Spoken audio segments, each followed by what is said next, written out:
여러분, 삶의 현장에서 복음을 증거하시는 목사님께서 청년부 집회에서 이렇게 말씀을 증거했습니다. 여러분, 우리의 옛사람 십자가 못 박혀 죽었고 우리는 이제 완전히 변화된 새 사람이 되었습니다. 어떤 옛사람의 죽음과 우리가 새 사람이 되었다는 그 복음을 이렇게 쭉 나누게 되고, 그리고 우리 청년들과 함께 이야기를 나누고 질문을 하는 시간을 가졌습니다. 그런데 저 뒤쪽에서 한 청년이 손을 들고 질문을 좀 하게 되는데 이렇게 질문을 했다고 합니다. 어떻게 하냐면, 목사님, 죄의 본성인 옛사람이 죽었고 진짜 새 사람이 되었다면 못된 성질도 사라지고 분노도 사라지고 또 이기심도 사라지고 그리고 시기심도 사라져야 되는 건 아닌가요? 라고 질문을 했습니다. 그러면서 저는 제가 구원받았다고 생각하고 있는데 여전히 삶에서 제가 죄를 짓고 있고, 그리고 제 생각 속에 얼마나 많은 시간을 차지하는지 모르겠지만 음란한 생각 때문에 제가 얼마나 힘들고 괴로운지 모르겠어요. 저는 지금 신학을 공부하고 있지만 너무 괴롭습니다 하면서 이 청년이 질문을 하면서 우는 거예요. 그렇게 질문을 하니까 울고 있는 청년의 질문을 들으면서 좀 당황스러웠죠. 그렇죠? 근데 그렇게 당황스러운 순간이었지만 그때 주님의 지혜를 주시기를 이렇게 생각을 정리해서 얘기를 했던 겁니다. 이복의 청년, 자네가 죄와 음란한 문제가 얼마나 힘들었으면 이렇게 형제자매가 많이 있는 사람들 앞에서 울면서 질문을 하겠나. 이런 죄와 음란에 대한 갈등과 괴로움이 있다는 것이 바로 자네가 새 사람이 되었다는 증거를 보여주고 있는 것이 아니겠는가? 이렇게 얘기를 했다고 합니다.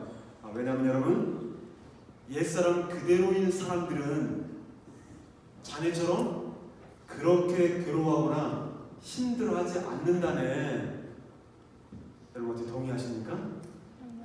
오늘 육신과의 싸움을 함께 준비하면서 들었던 마음들은 내 안에 죄에 대한 싸움이 있는가, 내 안에 죄에 대한 갈등이 있는가, 정말 죄에 대한 갈등과 지금 신학교를 다니고 있는 이 학생이 음란한 생각과 죄에 대한 생각들 때문에 너무 괴로워서 질문을 하면서 울 정도의 상황이 되어 있다면 이것은 예수 그리스도 안에서 희망이 있습니다. 할렐루야.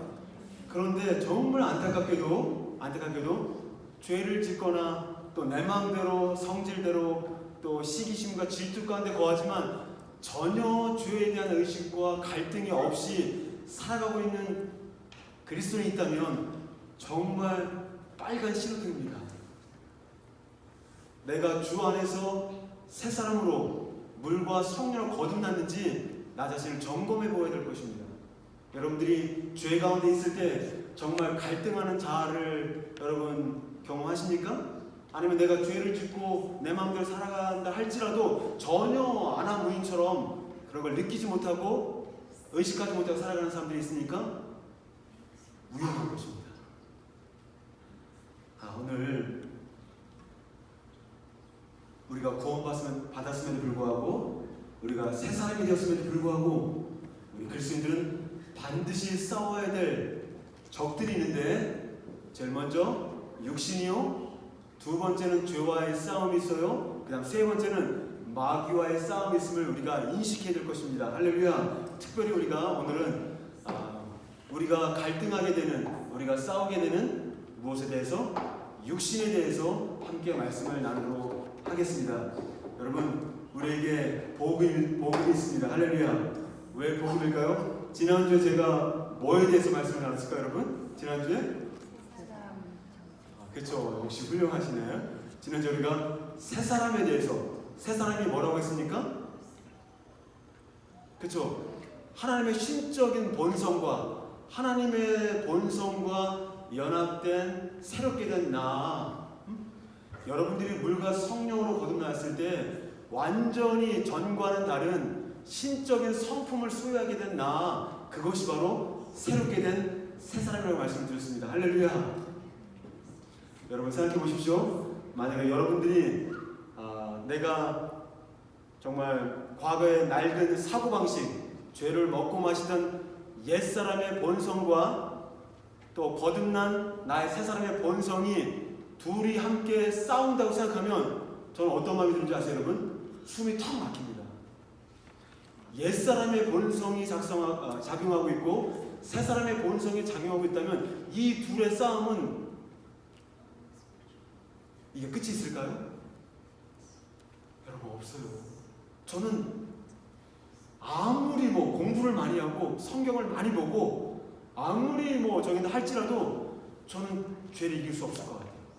죄를 이길 수 없어요, 여러분.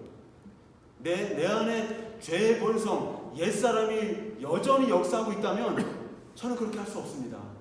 근데 여러분들의 옛사람은 우리 예수와 함께 십자가에 못 박혀 죽었습니다. 할렐루야. 이것을 믿음으로 받으시기 바랍니다.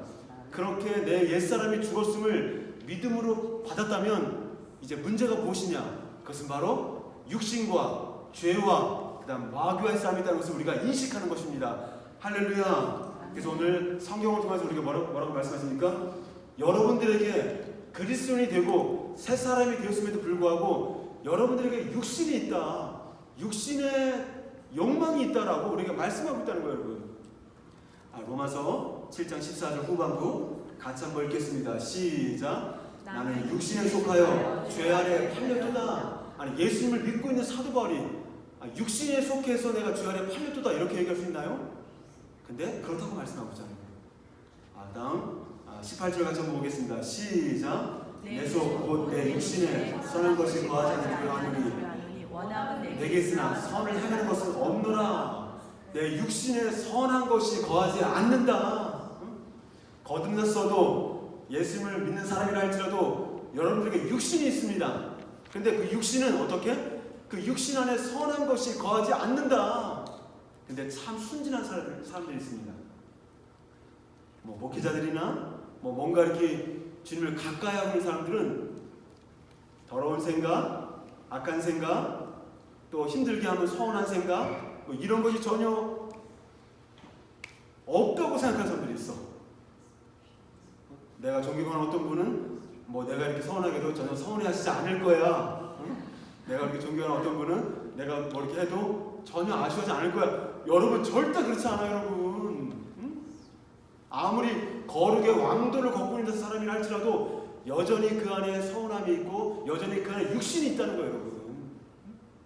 여러분들이 저에게 악으로 대해봐. 제가 어떨까요? 힘들고 분노가 있어요, 여러분. 저를 무시하잖아요? 화가 나요, 여러분. 왜냐? 내 안에 육신이 있다는 거예요, 여러분. 그게 인간인 것입니다. 아니, 어떻게 우리 남편이 이럴 수가 있어? 결혼 전에는 안 그랬는데 결혼해서 이럴 수가 있어? 여러분, 그럴 수 있어요, 여러분. 그런 걸 모르는 여러분이 순진한 거지. 이해가 됩니까? 네. 우리에게 육신이 있다는 거예요. 그런데 그 육신은 내 안에 있는 종양처럼 내 본질이 아니라는 거예요. 죄의 본성에 있던 옛사람은 나의 본질이었지만 그러나 죽었어. 옛사람은 죽었습니다. 죄의 본성이 죽었습니다. 그러나 우리에게 죄라는 어떤 육신이라는 종양이 있는 거예요. 근데 그것은 여러분들의 본질이 아니라는 거예요. 여러분들에게는 신적인 성품에 참여하는 divine nature, the nature of God, 하나님의 본성이 내 본성이 됐다는 거예요. 그렇다면 종양과 같은 육신과 죄와 또 뭡니까? 마귀는 내 안에 있는 새 사람의 본성으로 충분히 이길 수가 있다 없다? 있다는 거예요, 여러분. 할렐루야. 그러면 이제 계속 육신에 대해서 존재를 얘기하고 있는데, 그럼 육신이 무엇입니까? 성경에서 여러분 바이블을 읽을 때 육신이라는 단어를 많이 보게 되실 거예요. 그러나 우리가 헷갈려서 안 되는 건 바로 무엇이냐면, 제가 지금 나누고 있는 육신은 무엇입니까? The flesh라고 해서 사람의 body가 아닌 것입니다. 잘 보세요. 요한복음 1장 14절 같이 한번 보겠습니다. 시작. 말씀이 육신이 되어 우리 가운데 거하시매. 그런데 여기서는 뭡니까? The word became a human. The word became a body. 하나님이신 분이 육신의 몸을 입고 오셨다고 했을 때 여기에 육신을 말하는 것은 뭡니까? body인 거예요. body. 예수님이 육신이 됐다는 것은 여러분, 그 육신이 여기서 말하는 육신과의 싸움을 말하는 그것이 아니 더 플래시가 아니라는 거예요. 여러분. 이해가 되십니까? 또 한 가지요. 영어 6장 63절 같이 한번 보겠습니다. 시작. 살리는 것은 영이요 육은 무익하니라. 여기서 육은 무엇입니까? 몸이 하는 것입니다. 육은 무익하다 할 때 몸은 무익하다 이 얘기를 하고 있다는 거 아니라는 거예요. 여러분. 이해가 되십니까? 성경을 읽을 때 그것이 정말 사륵스라고 하는 그 원어로부터 나오는 정말 육신인지 아니면 소마라고 하는 몸이라고 하는 그런 몸인지를 잘 구분하셔야 돼요. 그래서 우리 젊은 그리스도인들은 항상 볼 때 영어와 이걸 잘 대본해서 봐야 돼요. 이걸 봐야 돼요. 여기서 제가 말씀드릴 때 그래서 여기서 육신이라고 하는 존재는 바로 무엇이냐면 성령과 반대되는 것으로 철저히 하나님 없이 살고자 하는 마음의 태도를 말하는 거예요. 여기서 육신이라고 하는 것은 그리고 여기서 육신이라고 하는 것은 하나님과 무관하게 자기 만족만을 추구하는 모든 열심과 욕심 전체를 말해주고 있고요. 그래서 성경학자 존 레거드 목사님은 뭐라고 하냐면요, 마귀와 사탄이 가장 큰 무대로 삼고 인간을 넘어뜨리기 위해서 쓰고 있는 그 주 무대가 뭐냐? 육신이라는 것입니다. 육신은 뭡니까? 딱 세 가지 정리가 되잖아요. 안목의 정욕이 있고 또 뭐가 있습니까? 이생의 사랑이 있고 또 뭐가 있습니까? 육신의 정욕.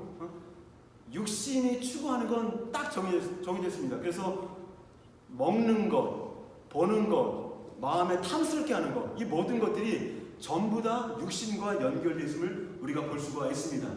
또 영혼 몸을 지키는 앤드류 워맨 목사님은 성령의 다스림을 받지 않고자 하는 모든 생각과 감정과 욕구이다라고 되어 있습니다. 그래서 여러분들이 잘 아시는 마더와이즈를 쓴 드니스 글렌 그분은 어떻게 써있냐면 여기 보십시오. 넘겨주십시오. 다른 거 안 보입니까? 이거밖에 안 보이는 거 지금? 그래요. 여기 보면 플래시를 잘 정의해놨는데 어떻게 되어 있냐면 잘 보십시오. 플래시를 한번 여러분들이 한번 단어를 한번 얘기해 주십시오. 한 자씩. F부터 시작. F, Following, L, long, E, established, S, self-centered, H, habit. 오랫동안 형성된 자기 중심적 습관을 따르는 성향이란 태도라고 되어 있어요. 오랫동안 형성된 누구? 타인 중심적이 아니라 자기 중심적인 습관을 따르는 성향이란 태도다. 따라서 육신이란 제가 자주 반복하죠. 뭡니까? 내가 원하는 것을 따라서 내가 원하는 것을 내가 원하는 것을 내가 원하는 때에 내가 원하는 때에 내가 원하는 방법으로 얻고자 하는 모든 것. 내가 원하는 방법으로 얻고자 하는 따라서 육신의 태도와 육신의 어떤 테크닉은 뭡니까? 하나님과 전혀 무관한 어떻게 오히려 하나님과 원수가 되는 태도임을 우리가 분명히 알아야 될 것입니다. 따라서 뭡니까?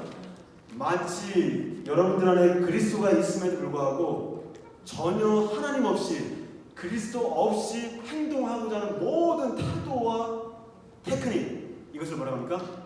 육신이라고 하는 것입니다. 어떻게 보면 여러분 제가 시간이 많이 해도 다 소개를 못하겠지만 육신이라고 하면 되게 부정적인 느낌이 들 수도 있을 것 같아요. 그렇죠? 그러나 육신을 말할 때는 부정적인 것도 있지만 여러분 굉장히 포장된 아름답게 보이는 육신도 있습니다. 이 드니스 글렌 이분이 어떤 일이 있었냐면요, 찬양을 되게 잘했다고 합니다. 찬양을 잘해서 어떤 대형 교회에서 75주년 기념 행사에 초대를 받았습니다. 그래서 정말 즐거운 마음으로 그 초대에 갔을까요? 안 갔을까요? 갔습니다. 그런데 어떤 일이 벌어집니까? 찬양을 이렇게 나 같은 죄인 살리신 아름답게 보니까 이 찬양을 쭉 이렇게 하는데 되게 고요하면서 잠잠하게 큰 감동이 되었습니다.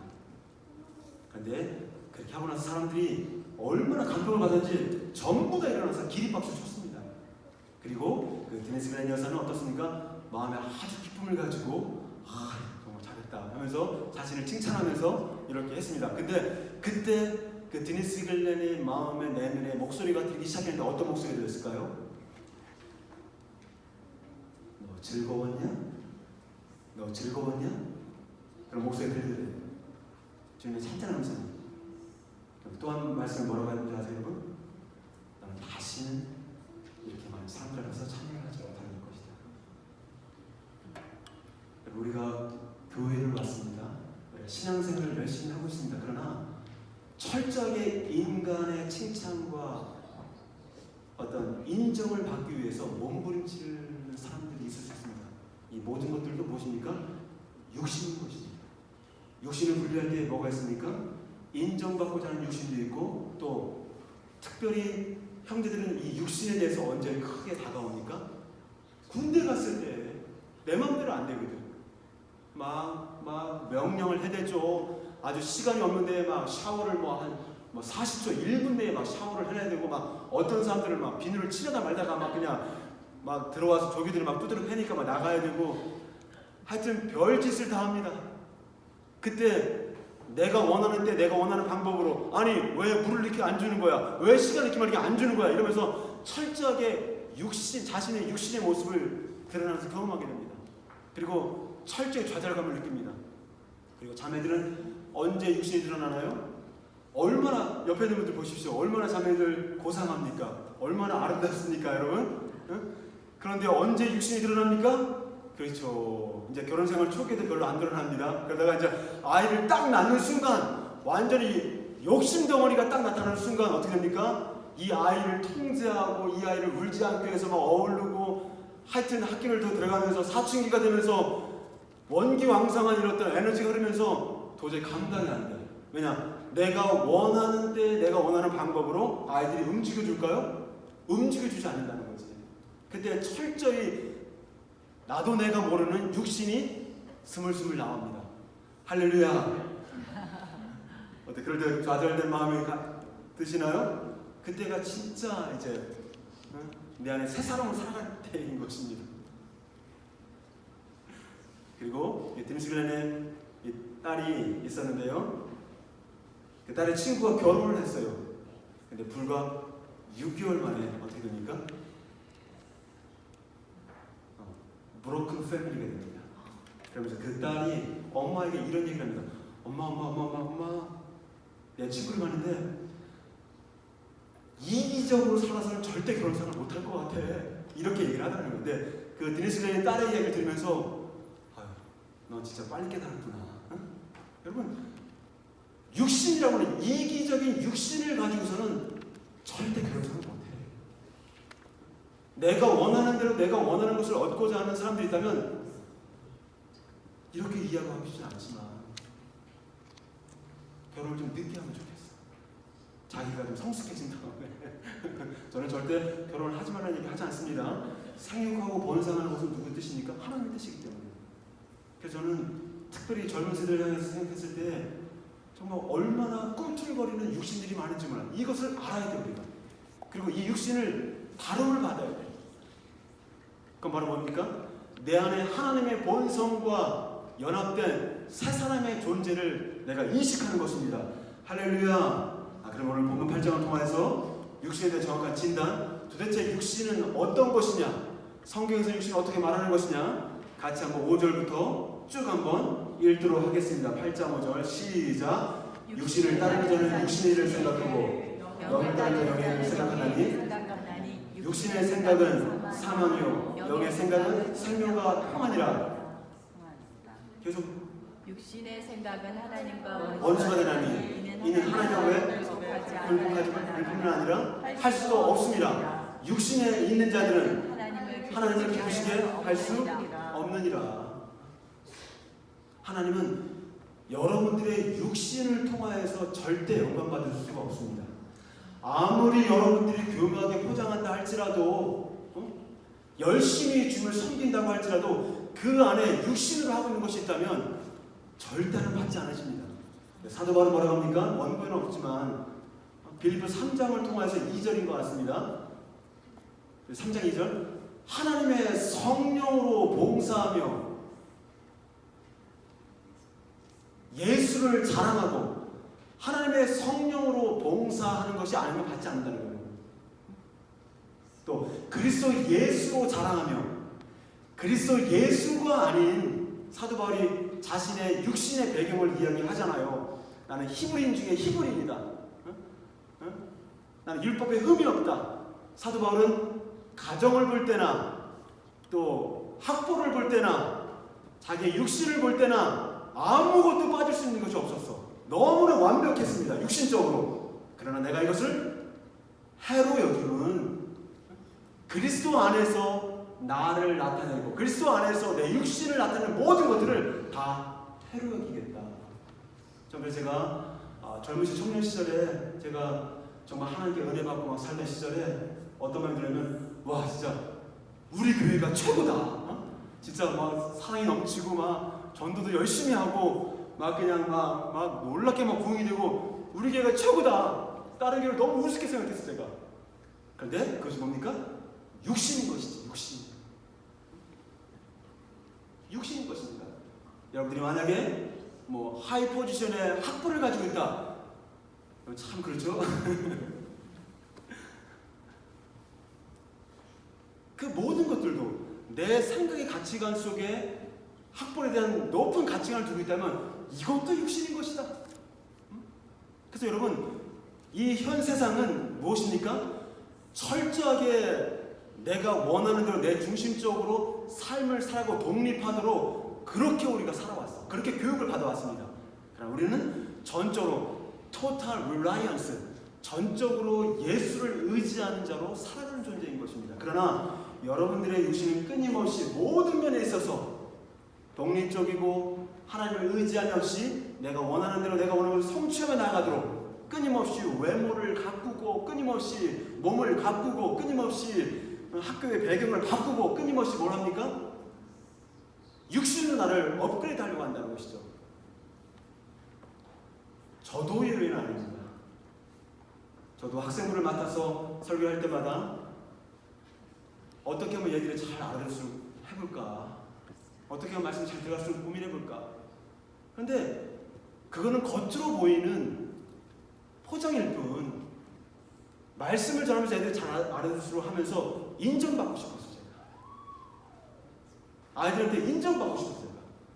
또 말씀을 듣고 있는 선생님들에게 인정받고 싶었어요. 그런데 이게 언제 깨집니까? I was approved by God.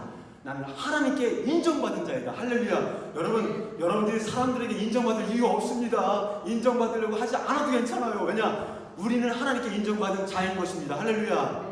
그렇죠? 창세전부터 우리를 선택하시고 창세전부터 우리에게 신령한 복을 주셨잖아요, 여러분.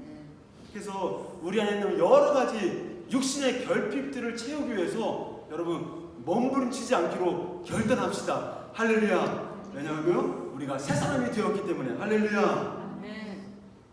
따라서 사도 바울은 육신에 대한 절망적인 선을 하면서 그러니까 육신의 열매가 뭐냐, 그렇게 육신의 생각, 육신을 따르고 육신대로 살아왔던 그 결과가 무엇이냐 라고 했을 때 갈라디아서 5장 19절 같이 한번 읽어보겠습니다. 시작.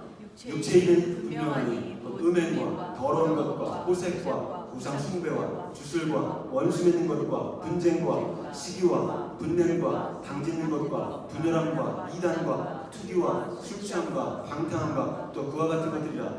저는 너에게 경계한 것 같이 경계하노니 이런 일을 하는 자들은 하나님 나라를 유업으로 받지 못할 것이요. 여러분 뭐가 눈에 들어옵니까? 나 술 한잔 하는데 술 취하는 거면 하나님 나라를 유업으로 받을 수 없다고 하는데 또 뭐가 들어옵니까? 나 음란한데 하나님 나라를 유업으로 받을 수 없는 건가요? 여기 원어적인 표현을 보니까 끊임없이 술 취하는 자, 끊임없이 음행하는 자, 끊임없이 keep, ing, 계속해서 이런 행위를 하는 자들은 하나님 나라를 이어받을 수 없다고 말씀합니다.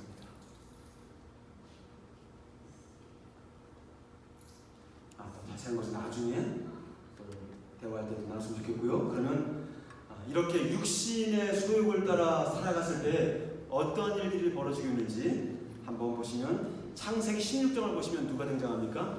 아브라함과 사라와 그 다음에 누가 있습니까? 이시마엘이 나오고 그 다음에 누가 있습니까? 이삭이 있고 또 하갈이 나옵니다. 그렇죠? 창세기 12장에 하나님께서 내가 너로 큰 민족을 이루게 하겠다라고 선포합니다. 근데 현실을 보니 큰 민족은 무슨 큰 민족? 경수가 끊어지고 난 나이가 이렇게 들었는데 내가 이렇게 나이가 들어서 아기를 가질 수 있나? 말도 안 되는 상황이 벌어졌잖아요. 그렇죠? 근데 큰 민족을 주겠다. 할렐루야. 믿음이 무엇입니까? 환경적으로 보이지 않지만 믿음으로 우리가 선포하는 것입니다. 할렐루야. 이럴 때 어떻게 합니까? 시간이 지나도록 어떻게 자기 안에 있던 사라가 임신을 했습니까? 못했습니까? 못했어요, 여러분. 그때 사라는 어떻게 합니까? 하나님의 때를 전혀 기다리지 않고 내가 원하는 방법과 내가 원하는 지혜를 가지고 어떻게 합니까? 나에게 젊은 몸종 하갈이 있으니 내 남편이 하갈과 동침하면 자녀를 가질 수 있지 않을까라는 생각을 했습니다. 그래서 어떻게 합니까? 아브라함에게 자기 몸종 하갈과 동침할 것을 요청합니다. 그럼 어떻게 될까요, 여러분? 이렇게 동침하라고 요구를 받았을 때 어떻게 될까요? 우리 선교사님 어떻게 될까요? 어떻게 될까요? 당황하셨죠? 그럼 그래야죠. 내가 동치미를 먹을지언정 절대 동침할 수 없다라고 해야 되지 않을까요? 아직은 하지 말라고 그랬죠? 우리는 동치미를 좋아합니다. 할렐루야. 우리가 동치미를 먹을지언정, 그렇죠? 해서는 안 될 동치미를 해서는 안 되겠죠, 그렇죠? 그래서 어떤 일이 벌어집니까? 결국 사라는 하나님께서 약속하신 대로 자신에게 아기를 줄 것을 생각하지 않고 자녀 출생에 대해서 어떻게? 내가 자녀를 만들어내기 위해서 내 지혜와 힘으로 해결하고자 했습니다. 어떻게 보면 자기 생각에는 하나님을 좀 도와드려야 되겠다. 육신의 특징? 내가 뭔가 하나님을 도와주려고 한다는 거. 우리가 하나님을 도와줄 수 있는 존재입니까? 그래서 이렇게 육신의 생각을 따라 행동했던 사라의 선택은 이제 매우 비참한 결과를 만들어내는데요. 무엇입니까? 아기를 가질 수 없게 되자 사라는 어떻게 합니까? 자기 남편을 통제하고 그리고 자기 몸종에 있던 하갈을 통제하는 거예요. 컨트롤하는 거예요. 저도 부끄러운 고백이지만 어떤 일이 있었냐면요. 옛날에 이사를 할 때라든가 저는 뭐 특별할 때는 아니지만 뭔가 집안에 어떤 부지런히 움직이고 이사를 할 때는 굉장히 바쁘잖아요, 여러분. 또 뭐 굉장히 몸이 피곤할 때도 있잖아요. 그러면 저도 이제 뭔가 이제 빨래를 다 같이 개야 된다거나 아니면 뭐 집안일을 막 다 같이 해야 되는데 협조를 안 하고 약간 뺀돌뺀돌한 애들이 좀 보일 때가 있어요. 그럼 어떻게 합니까? 그냥 성령의 능력으로 그걸 막 이렇게 해나가야 되는데 어떤 때는 막 군인 정신이 충만해져갖고 갑자기 어깨 힘이 막 들어가면서 얘들아 다 모여! 그러면서 이제 너는 설거지, 너는 빨래 뭐 이러면서 막 하는데 막 그냥 제가 어깨 힘이 들어서 막 이렇게 목소리가 굵어지는 순간 저희 아들 중에 한 명이 뭐라고 하면 아빠 육신대로 행동하지 마. 육신대로 행동하지 마. 제가 아주 육신대로 살지 말라고 하도 이렇게 소리를 하다 보니까 육신으로 사는 것이 뭔지를 알고 그 증상을 나도 알고 너도 알고 우리도 아는 거예요. 한 주를 잘 한번 돌아보십시오. 우리가 육신대로 반응하고 잘 때가 얼마나 많은가. 근데 그때 사라가 그렇게 육신의 태도를 가지고 남편을 통제하고 정말 하갈을 통제하고 했던 그 통제가 결국은 무엇입니까? 이제 이삭의 후손들과 이스마엘의 후손이 아까 지사님 기도했던 것처럼 지금도 이스라엘 땅에는 어떻게 끊임없는 전쟁의 출발점이 시작이 되었다는 거죠. 만약에 그때 순종함으로 정말 주님의 말씀을 신뢰합니다라고 사라가 아무 짓도 안 했다면 어떻게 합니까? 누가 태어나지 않았을까? 이스마엘은 태어나지 않았을 것이고 이런 분쟁도 없지 않았을까라는 생각을 해봅니다. 그렇게 육신을 따라 자신이 행동했을 때 어떻게 합니까? 육신의 생각은 사망이요 영의 생각은 생명과 평안이다. 목사님 내가 육신의 행동해도 뭐 사망이라고 했는데 죽지 않는데요 라고 말할 수 있어요, 여러분. 그러나 내가 육신으로 행동했을 때 거기에 기쁨이 사망하고 화평이 사망하고 그리고 뭡니까? 평강이 사망당하는 거예요. 사진을 한번 보여주세요, 여러분. 한 남자가 우유병을 가지고 있었죠. 그렇죠? 여러분, 이게 이상한가요? 아니면 정상인가요? 뭐 남자가 우유병을 들고 있잖아요. 근데 제가 이걸 약간 좀 수정을 해봤어요. 한번 보여줄까요? 상상해보세요. 이 남자가 우유병이 아니라 몰병을 가지고 이게 빨아먹는다 생각하면 어떤 생각이 드세요?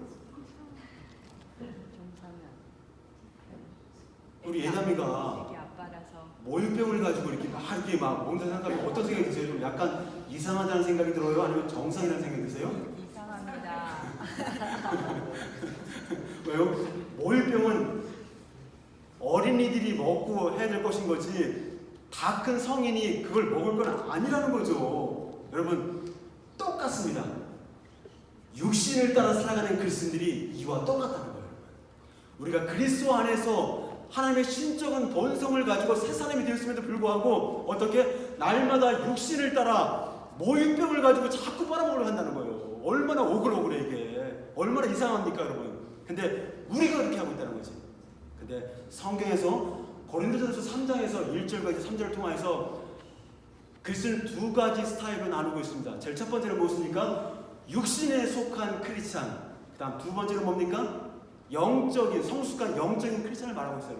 우리가 예수를 믿는 그리스도인이 되었음에도 불구하고 여전히 성숙하지 못한 모유병을 빨고 있는 수많은 육신을 따라가는 그리스도인들이 너무 많다는 거예요. 여러분. 한번 볼까요? 1절부터 한번 읽어보겠습니다. 시작. 형제들아, 내가 신령한 자들을 대한 것 같이 너에게 말할 수 있어서 육신에 속한 자, 곧 그리스도 안에서 어린아이들을 대한 것 같이 하노라. 내가 너희를 저주로 먹이고 밥으로 아니하였으니 너희가 감당하지 못하였거니와 지금도 못하리라. 너희는 아직도 육신에 속한 자로다. 너희 가운데 시기와 분쟁이 있으니 어찌 육신에 속하여 사람을 따라 행함이 아니리요. 그렇죠. 제가 10년 정도 젊었을 때 1년에 한 번 정도 휴가를 가면 차를 끌고 이제 대천으로 이제 물 있는 곳으로 이제 청주에서 떠났던 기억이 납니다. 그런데 여러분, 뭐가 가장 힘들었을까요? 오랫동안 운전하는 게 힘들었을까요? 아니면 뭐 숙소가 불편해서 힘들었을까요? 아니요. 차 안에서 얼마나 싸우는지 모르겠어요. 아, 너무 힘들어요. 무슨 특징입니까? 그렇죠. 육신을 따라 행동한다는 거지. 내 마음대로 안 되니까 싸우는 거 아니에요. 내 뜻대로 안 되니까 싸우잖아요. 그렇죠? 근데 고린도 교회에 이미 성령의 은사를 경험하고 이미 정말 놀라운 정말 가르침을 받았음에도 불구하고 여전히 너에게 음행이 있다. 여전히 너희들에게 정말 법정 싸움을 하려고 하는 싸움이 있다. 여러분, 교회 안에 우리 동네 말고 한국에 왜 이렇게 싸움이 많은 거야, 교회 안에서? 우리 동네 말고 LA에 왜 이렇게 싸움이 많은 거야, 교회에서? 예수를 믿고 있지만 육신에 속한 그리스도인이 너무 많은 거예요. 단단한 신분을 먹어서 성장하고 성숙해 나가야 되는데 어떻게? 마음의 생각을 주의 진리의 말씀으로 새롭게 나가지 않다 보니까 계속 어떻게? 계속 나에게만 집중하자는 거죠. 계속 나에게만. only me 항상. 근데 어떻게 합니까? 사도 바울은 더 이상 시기와 질투와 분쟁에 빠져있는 육신적인 그리스도인이 아닌 단단한 신분을 먹고 성장하는 영적 그리스도의 삶을 살아가고 권면해주고 있습니다. 왜냐하면 시기와 질투와 분쟁에 섞인 육신의 어떤 생각들은 뭡니까? 결국 우리들 하여금 어떻게? 사망의 길로 이끌고 나가기 때문에 그렇습니다. 저는 말씀 묵상하면서 어떤 마음이 들었냐면 정말 그렇구나. 정말 육신적인 그리스도를 벗어나 이제 단단한 식물을 먹는 그리스도의 성장한 그리스도 되기를 원하는 그 주의 마음이 무엇일까 생각했을 때 그것은 바로 우리를 향한 하나님의 사랑이구나. 여러분들의 자녀들이 잘하지 않고 여러분들의 자녀들이 항상 학교 가서 또 대학교 가서 또 결혼해서 항상 싸운다고 생각해봐. 너무 힘들 것 같아. 항상 싸운다는 소문이 들으면 마음이 어떨까? 너무 괴로울 것 같아. 그래서 예수님도 우리가 싸울 때 마음이 편하실 거라 생각이 들잖아요. 그래서 grow in the Christ, in the knowledge of God. 하나님의 진리의 말씀 안에서 성장해야 된다. 더 이상 정말 부드러운 식물만 먹는 것이 아니라 단단한 말씀을 먹어서 성장해야 된다. 그것은 바로 뭡니까? 나 중심적인 육신에 속한 크리스천에서 어떻게 other centered life를 가져가는 그런 성장한 그리스도인의 삶. 할렐루야. 그렇게 되는 은혜가 있기를 소망합니다. 이제 말씀을 좀 마무리할게요. 한번 사진을 보여주십시오. 누굽니까? 누굽니까? 누가 누굴 죽이려고 하잖아요, 그렇죠? 사람들이 다윗을 그렇죠. 뭐 성경에 뭐 누가 죽이려고 하는 거 뭐 딱 있잖아요, 그렇죠? 사울 왕이 다윗을 죽이려고 했다는 거예요, 여러분. 사울 왕과 다윗의 공통점이 있다면 뭡니까? 그들이 여러분 열심히 뛰어다녔어. 열심히 삶을 살았다는 거예요, 여러분. 열심히 뛰어다녔다는 거예요, 여러분. 응? 그런데 사울 왕은 어떻게 왜 열심히 뛰어다녔어요? 시기심을 가지고 다윗을 죽이려고 계속 뛰어다녔던 거예요. 열심히. 근데 반면에 어떻습니까? 다윗은 사울에게 쫓기는 환경 속에서도 자신이 사울을 죽일 수 있는 기회가 주었음에도 불구하고 그렇게 하지 아니하고 어떻게 합니까? 열심히 도망다녔습니다. 뛰면서. 인생은 다 비슷해. 뛰어다니고 있어, 우리가 열심히. 근데 무엇을 위해서 뛰어다니고 있느냐? 내가 육신의 수욕을 위해서 뛰어다니고 있는가? 아니면 성령의 수욕을 따라 뛰어다니는가? 두 가지 중에 한 가지인 거예요. 그래서 성경을 쭉 보실 때 딱 두 가지 스타일의 사람들밖에 없다는 거예요. 첫 번째, 육신의 소욕을 향하여 달려가는 자. 근데 그런 자의 인생은 결국 사망의 인생을 경험한다는 걸 구약을 쭉 보여주고 있고요. 마찬가지 신약도. 내가 거듭난 새 사람의 삶으로 성령을 따라 살아가는 삶이냐, 아니면 육신의 소욕을 따라 끊임없이 시기와 질투와 싸움 가운데 내가 뭐 하느냐. 인생은 두 가지 중에 한 가지인 거예요. 여러분들은 어떠한 인생으로 여러분들의 다른 박자를 소망하십니까? 그러나 이 다윗과 사울 왕의 차이가 있다면 그것은 바로 무엇입니까? 육신과 성령이라는 거지. 사울은 그래서 육신의 소욕을 대표하는 인물이고, 그 다음에 다윗은 누구입니까? 성령의 소욕을 따라 살아갔던, 항상 자기 뜻대로 자기가 주인되는 것이 아니라 뭡니까? 하나님이 주인되어서 항상 묻습니다. 다윗이 여호와께 물었더라. 다윗이 여호와께 물었더라. 왜 물어요? 자기가 인생의 주인이 아니라 누가? 하나님이 주인된 생각을 붙들었기 때문에 그것이 바로 무엇입니까? 그것이 성령을 따르는 생각인 것입니다. 할렐루야. 지난주 제가 고승희 목사님이 쓴 악의 뿌리라는 책을 한번 봤습니다. 도대체 무엇이 악인가? 여러분들이 생각하는 악은 무엇입니까? 고승희 목사님이 딱 정리를 하는데요. 악이 무엇이냐? 자기 중심적인 생각이 악이다. 내가 주인된 생각이 악이다. 그래서 저는 제 생각이 꼭 맞다고 생각하지 않기로 결단했어요. 그렇지 않으면 내 생각이 꼭 맞는 것처럼 느껴져. 저는 결단했습니다. 내 생각이 다 맞다고 생각하지 않는다. 난 실수할 수 있고 난 또 넘어질 수도 있다. 내 생각이 꼭 맞지는 않을 수 있다라고 생각합니다. 근데 어떤 사람들은 절대로 내 생각은 틀리지 않는다 라고 생각하는 사람이 정말 위험한 사람이에요. 또 악이 무엇이냐? 육신의 생각이 악이다. 저는 이 책을 잠깐 쭉 이렇게 제가 읽으면서 그 내용 중에 이제 한 가지 스를 보면서 좀 인사를 좀 얻게 되는데요. 무엇이냐면 고승희 목사님이 스타워즈 이야기를 하더라고요. 저는 스타워즈를 뭐 그런 SF 영화를 별로 좋아하지 않습니다. 근데 저 정확한 내용은 잘 모르지만 제가 어떤 고민이 있었는데 집에 들어와 보니까 자녀들이 스타워즈를 열심히 보고 있는 거예요. 스타워즈가 1도 있고 2도 있고 막 그렇습니까? 스타워즈 봐본 사람 손 들어볼까요? 스타워즈. 거기 주인공이 루크입니까? 루크? 그 주인공이 나오는데 스타워즈에 등장하는 그 주인공의 아버지가 악의 세력에 쫓김을 당해서 어떻게 됩니까? 결국은 어떻게 악과 함께하는 삶을 살게 됩니다. 그래서 주인공이든 스타워즈의 주인공이든 이 주인공이 자기 악의 세력에 빠져버린 아버지와 함께 어떻게 싸우게 됩니다. 막 싸웁니다. 그러니까 아버지는 이제 한마디로 악의 세력에 잡힌 거죠. 그렇죠? 제정신이 아니고. 그래서 막 싸우는데 그때 악의 세력에 있던 우두머리가 무슨 얘기를 하느냐 이렇게 합니다. You hate your father. 너의 아버지를 미워해라. 그럼 너도 어둠의 세력으로 잡혀올 것이다.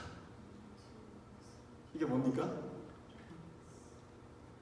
스타워즈에 등장하는 이 주인공은 어떻게 부심받았습니까? 빛의 사람으로 많은 어둠에 묶였던 사람들을 자유케 하기 위해서 싸우는 사람인 거예요. 그런데 자기 아버지가 악에 붙들려서 어둠에 붙들려갔는데 어떻게 합니까? 자기도 그 아버지를 막 미워하게 된다는 거지. 그러니까 이 악의 우두머리가 노렸던 건 바로 무엇이냐면 이 빛의 전사였던 이 주인공으로 하여금 어떻게 선과 빛에 집중하는 것이 아니라 어떻게 어둠과 악에 집중하게 만든다는 거지. 그러면 내가 자연스럽게 악과 어둠에 집중하면 어떻게 나도 그렇게 거기에 사로잡히게 만든다는 거예요. 아, 저는 이걸 보면서 어떤 마음이 들었냐면 아, 그렇구나. 정말 우리에게 중요한 것이 바로 무엇일까? 정말 영적 전쟁은 내가 어디에 삶을 사는데 집중하는가? 내가 내 시야를 어디에 집중하고 어디에 관심을 갖는가? 이것이 영적 전쟁의 여러분 큰 인사이트가 될 수 있다는 겁니다. 왜 그럴까요? 주인공이 아버지를 미워하게 될 때 어떻게 됩니까? 결국 그 주인공도 악에 사로잡히게 될 것이고 결국 주인공은 선이 아닌 악에 집중하게 될 때 그 악에 자연스럽게 잡혀 들어간다는 것을 보여주고 있다는 것입니다. 아, 여러분 그러면서 창세기 3장 말씀 생각이 났는데요.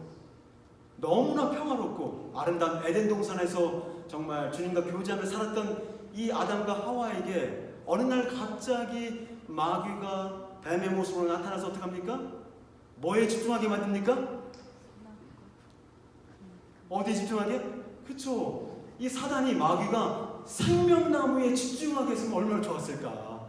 그런데 그 수많은 생명나무 가시를 집중하지 않고 어떻게? 악한 선악과, 어떻게 보면 선악과에 집중하게 하는. 그래서 그 선악과에 집중하게 함으로 말미암아 어떻게? 그 하와 안에 있는 육체의 욕심을 자극해서 결국은 뭡니까? 그것을 말미암아 타락하게 됐다는 거죠. 전 그래서 이걸 보게 되면서 어떤 생각이 들었냐면 많은 목회자들이 성도님들과 상담을 하다가 많이 번아웃 된다고 합니다.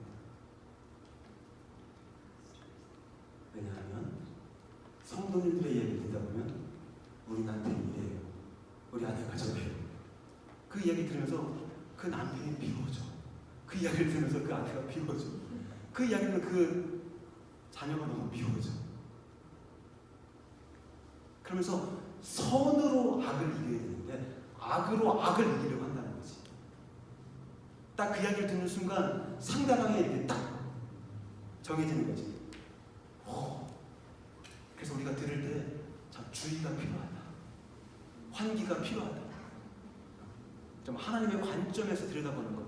그렇다면 하나님은 이 자녀를 어떻게 생각할까? 하나님은 이 남편을, 이 아내를 어떻게 생각할까라는 그런 관점을 갖는 것이 너무 중요하겠다. 전 그래서 한국에서 부부 상담을 할 때 처음에는 한 사람 말을 들으면 상대방이 너무 비웃으시더라고요. 어떻게 그런 쓰레기 같은 남편이 있을까? 말도 안 된다. 얼른 헤어지세요. 이러고 싶어. 그 얘기 들으면 얼른 헤어지세요. 근데 내가 얼마나 큰 실수를 할 뻔했는가. 둘 다 이야기를 다 들어봐야 그래 좀 정리가 되는 것입니다. 어쨌든 여러분 어둠에 집중하시겠습니까? 빛에 집중하겠습니까? 여러분 장점에 집중하겠습니까? 단점에 집중하겠습니까? 여러분 선택하셔야 돼요. 내가 어디에 생명나무에 내가 집중할 것인가?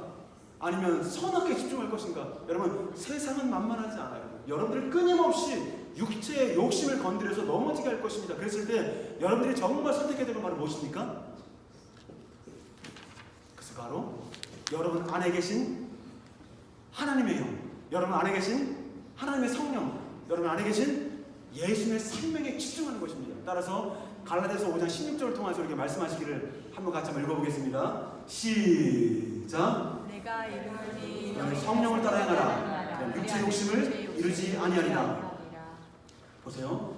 육신의 싸움에서 승리하는 비결은 여기 보니까 순서를 거꾸로 해서 한번 보십시오. 어떻게 합니까? 육체의 욕심을 이루지 않기 위해서 여러분 육체의 욕심을 이루지 않기 위해서 애쓰고 노력하십시오라고 하지 않는다는 거예요. 육체의 욕심, 그 이기심, 그 시기심, 그 미움을 정말 이겨나가기 위해서 거기에 집중하고 거기에 관심을 갖고 하지 말라고 얘기하지 않고 있다는 거예요. 오히려 육신에 집중하지 않고 이 성경은 뭐라고 합니까? 성령께서 우리가 말씀하시기를 성령을 따라 행하라. Follow the Holy Spirit. 성령을 따라 행하라. 빛에 집중하라. 생명나무에 집중하라. 여러분 안에 계신 생명의 예수께 집중하라. 나의 육신에 집중하는 것이 아니라 어떻게? 생명에 계신 예수님께 집중할 때에 우리가 어떻게? 빛의 자녀들로 승리할 수 있다고 우리에게 말씀하고 있습니다. 여러분 로마서 8장 9절 10절 11절 통해 반복해서 내 안에 계시는 성령 하나님께 집중할 것을 사도 바울은 계속 권고해주고 있습니다. 왜냐하면 육신의 싸움부터 승리하는 것은 바로 무엇입니까? 어떤 방법이나 비결이 아니라 나의 생명 되시는 예수님께 달려있기 때문일 것입니다. 할렐루야.